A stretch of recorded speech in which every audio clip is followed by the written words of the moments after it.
I will present our AISTATS 2023 paper to you, which is entitled Complex to Real Sketches for Tensor Products with Applications to the Polynomial Kernel. My name is Jonas Wacker, and I did this work while doing my PhD at Eurocom with my supervisor Maurizio Filippone. And this is joint work also with Ruben Ohana, who is now at the Flatiron Institute in the US. So this work is about sketching of tensor products in particular, which is a special case, so very high dimensional data. We will go a bit through the applications for this, as well as the approximation of polynomial kernels, which is kind of a special case of this. So before going into the details of tensor products, let's first have a look at sketching in general, because sketching is in general a technique, a randomized technique that is applied when working with high dimensional data sets. So you can think of, let's say, a biological data set, for example. In this example picture, we have samples, which could be blood samples, tissue samples of humans, and we study some diseases, for example, genetic diseases.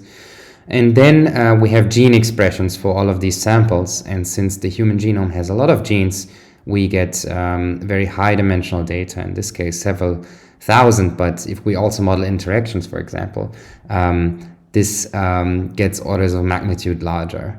And such data sets usually are very hard to store and very expensive to process, especially when we have a lot of samples.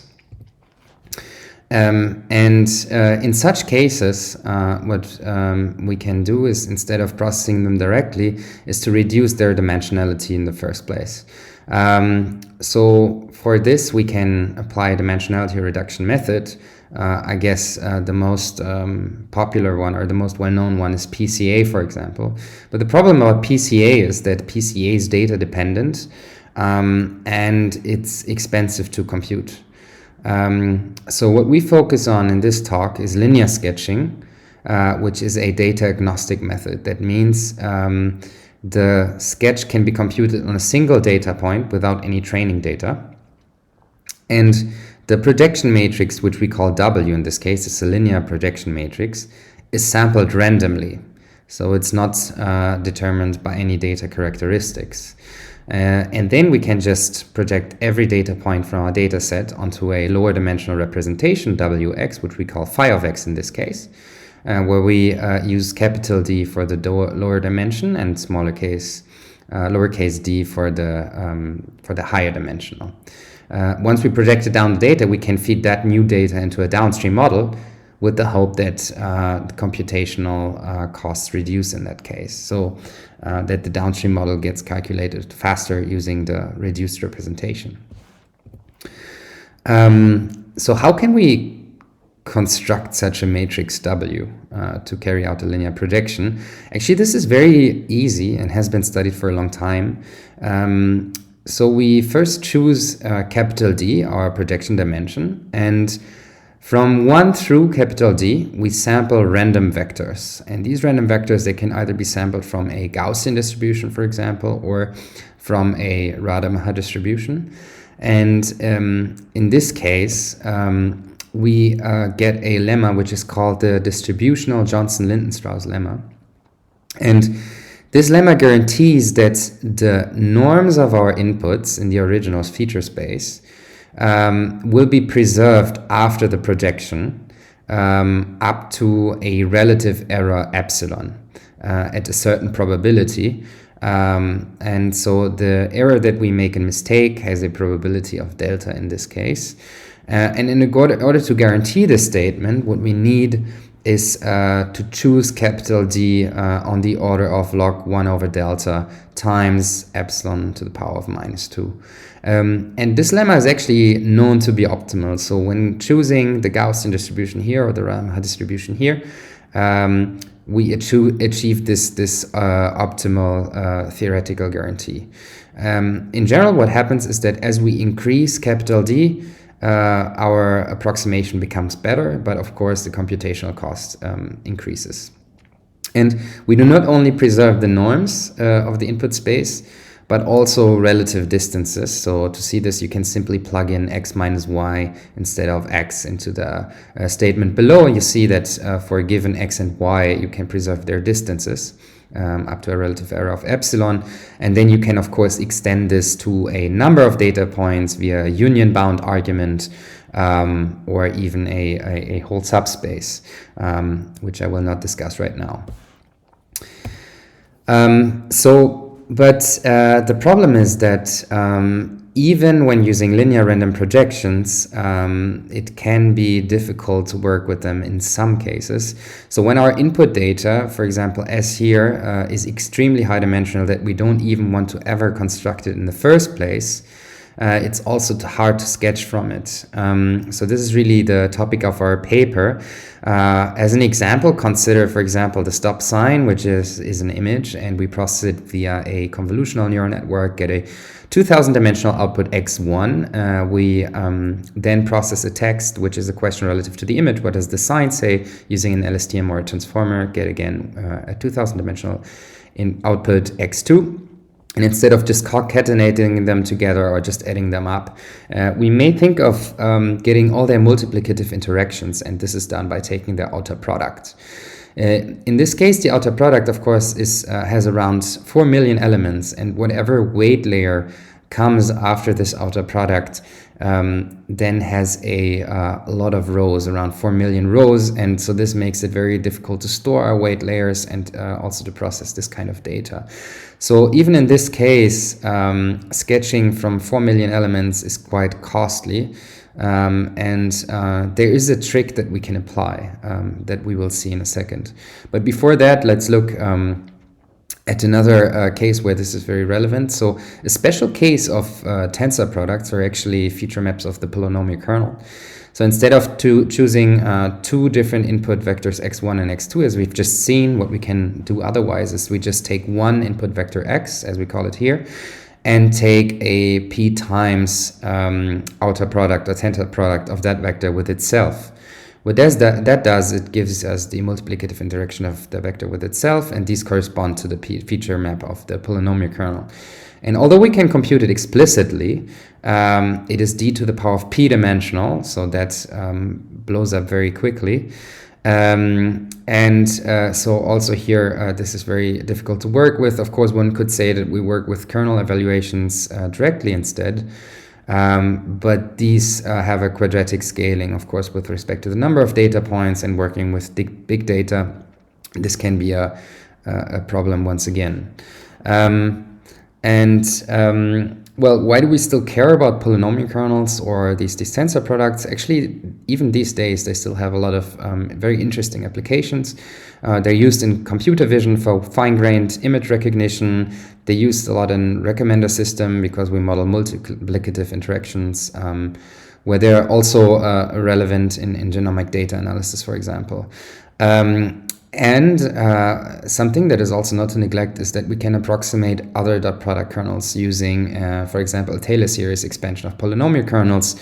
One very famous dot product kernel, for example, is the softmax attention in dot product attention in transformers.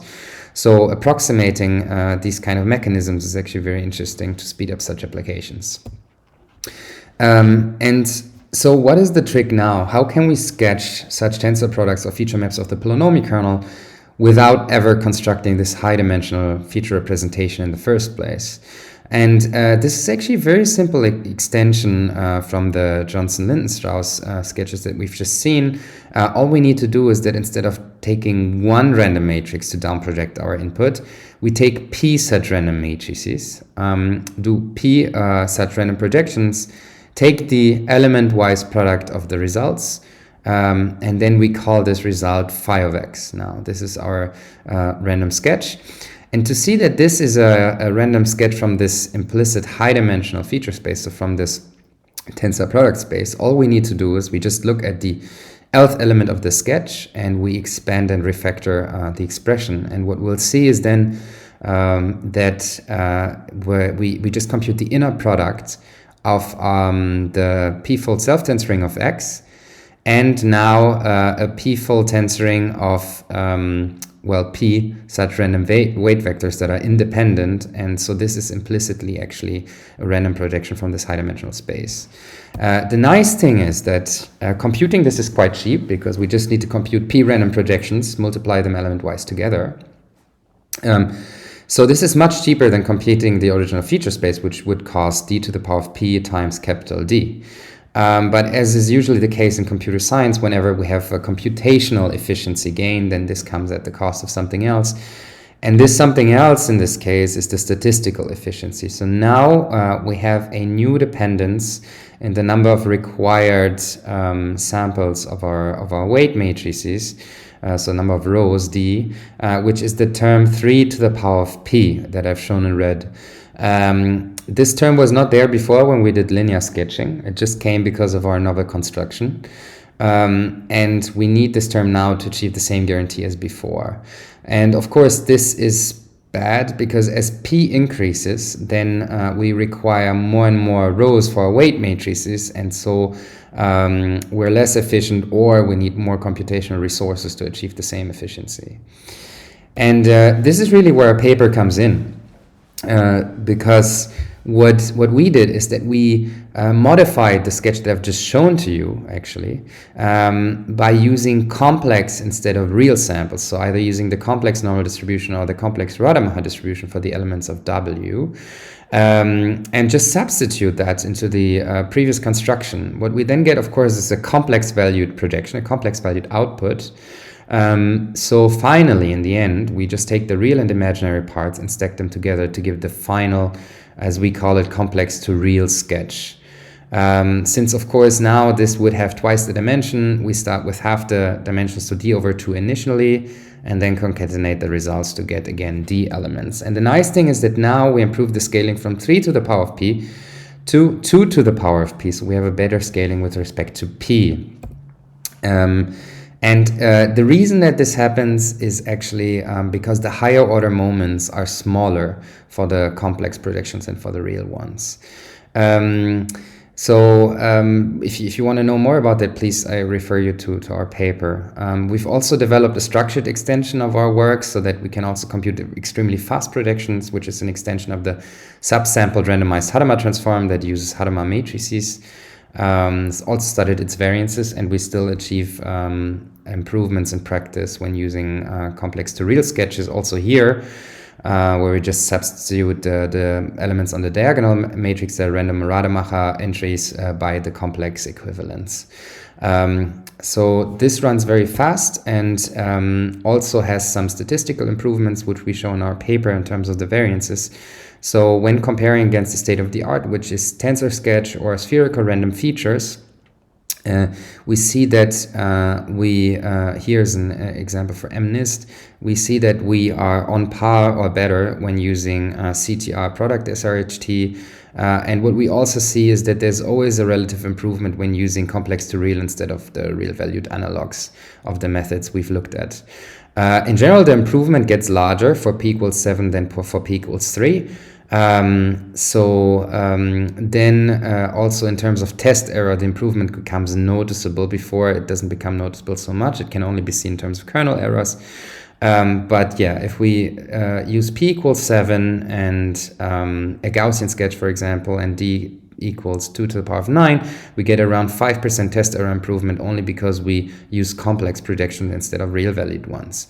And this is more or less at the same computational cost as the real valued equivalent. So this is really a very nice improvement. And it's not only that we achieve state-of-the-art performance in terms of kernel approximation and classification error, we also have a very fast sketch by using the subsampled randomized Hadamard transform that I've just shown. So CTR product SRHT is very fast. It's just as fast as spherical random features in our experiments, so among the fastest methods, but achieves the best kernel approximations. And this is simply because also spherical random features are biased for low degrees P, which means that at some point they don't decrease, they don't improve the approximation when we have a certain projection dimension. And so in a nutshell, that means that we've developed a sketch that is very simple to implement, it's very fast, and it works well in practice. And I think that's why it's useful to the community. And yeah, so I would like to thank you for your attention, and please have a look at our paper if this got you interested. Thank you.